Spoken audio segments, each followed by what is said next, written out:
In honor of Black History Month, we're gonna attack a dude who claims to never deliberately take social stances on things. And since you clicked on it already, you know the guy I'm talking about, George A. Romero, who makes zombie movies about zombie shit, about things going on in our lives. And I don't know. I think I already said this in the Dawn of the Dead remake review that I did, the only one that I've done so far, is that I think he got accused of it and then he started doing it, because some of his later films were like, obviously, like, dude, come on, you're obviously doing that. But I don't know, this is the original Night of the Living Dead. This is Stephen King's favorite horror movie of all time. This is going to be a written one where I read, so I'm just doing the intro right now, and then I read what I wrote and I put pictures behind it. It's going to be like My Bloody Valentine for those of you who decided to watch that. And it might be the last chance you guys get to see this, because I'm gonna kill my Squarespace subscription, and it's gonna get rid of the site forever. So all of you that have been enjoying that for so long, say goodbye. No, I don't know, but yeah, so the writtens will be out the window. Stephen King's favorite horror movie of all time is Night of the Living Dead. He wrote the movie The Mist in, I don't know, he published it around like 1980. The Mist basically is Night of the Living Dead, except instead of a house that people are trapped in, it's a supermarket. There's something bad outside, something unknown outside trying to get in, and the people inside are fighting with each other, trying to stay in, trying to maintain. I mean, same movie. Nothing wrong with that. I'm just saying, it's like, I'm not saying he's a hack. I'm just saying, there was a time in my life where I was like, this is fucking Night of the Living Dead. Until I read it afterwards. I don't know. When you get to a certain point, sometimes where you're like, when you know that you're not an expert on things, where you like calling people on bullshit, where it's like, I gotcha. And then you make a big deal about it. But then as you grow up, you're kind of like, no, it's not a big deal. Yeah, he borrowed from that. He took from that. He should sue. And it's like, no, he shouldn't sue. It's like, if that was the attitude that we had, then jazz music would have never fucking, like, music would suck if that was that. All right. It was 1968. It's filmed in black and white, so it makes you think that it was filmed in 1958. It's not.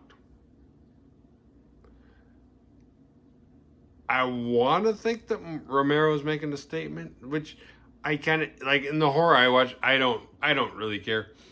It's funny because there are movies that they make statements and they work either way. Like, even if you know the statement it's making, then cool. And if you could pull a metaphor out of it, then that works too. But there's a weird thing where it's like,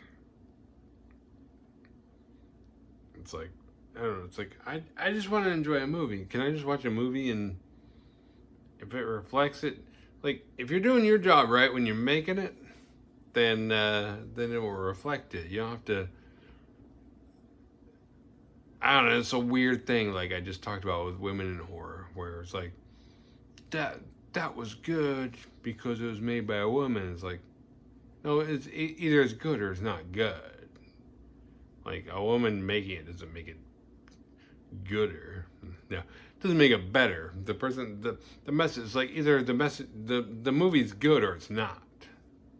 And this whole like, well, we have to like it and we have to interpret it a certain way based on this. Like, no, we don't. It's like, either you make good shit or you don't. And we shouldn't like make new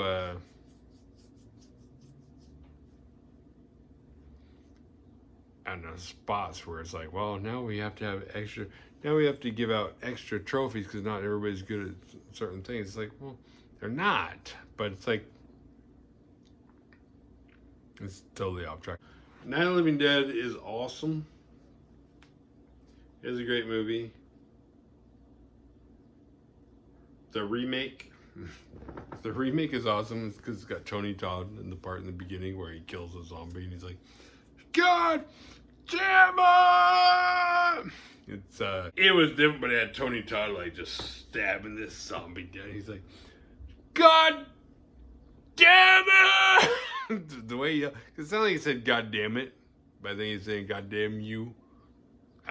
Either way, it was funny. Night of the Living Dead, 1968, by George A. Romero. The cause: a satellite that orbited Venus was purposely destroyed when scientists discovered it was carrying a mysteriously high level of radiation in it. What year was this movie supposed to take place? I know there was color film in 1968, but this movie did not look like it took place the same year as Rosemary's Baby. I think it was black and white for some reason. It's Psycho. But the whole setting looked old. Hard to believe Dawn of the Dead took place only a few days later. Barbara and her brother Johnny are making their annual visit to put a wreath on their father's grave when they are confronted by a zombie. Barbara escapes and finds a seemingly abandoned house. Soon, a black man, Ben, shows up. I only mention being black because I've heard this movie reflects civil rights. Like it's a social commentary. Ben starts barricading the walls, nailing the windows and doors shut, and kills a couple of zombies along the way. He lights a dead zombie on fire out front, which backs the other zombies off, as if they sense danger. These zombies look very human, which at first I attributed to bad makeup and special effects, but the more I thought about it, the more I realized these zombies are still pretty new. Why would they be all rotten and decayed already?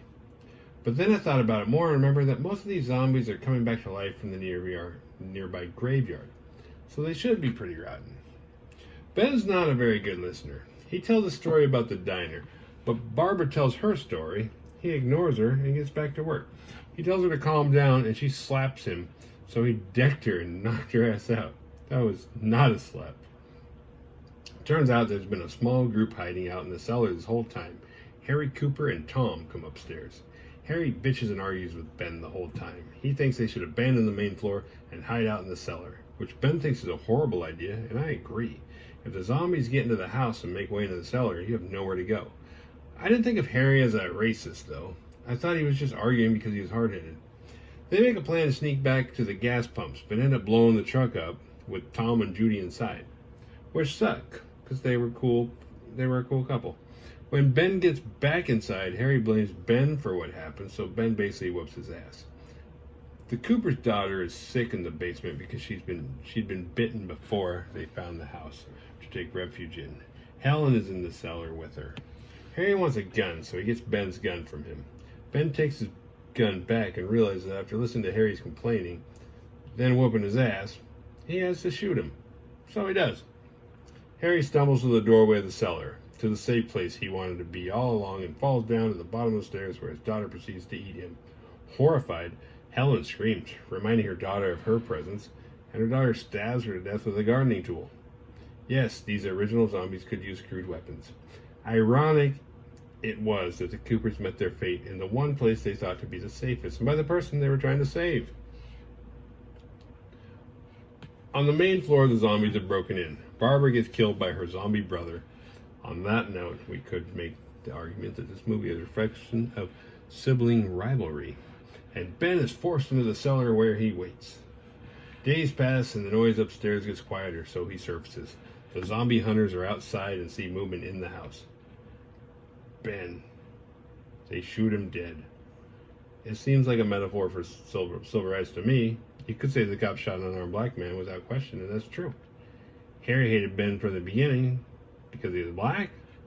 Maybe that's true, but this film wasn't preachy enough for me to think Romero was trying to make a social statement. To me, it was just a zombie movie. The Badass Award goes to Ben for being the man with the plan and having a cool head. Also, he wasn't afraid to throw down. What did we learn? Survival tips! Locking yourself in the cellar should never be plan A. Be careful when playing with fire and gasoline. Don't blow up irradiated satellites in space. If you like this video, hit like and subscribe and share, or do whatever it is you do when you like a video. See ya!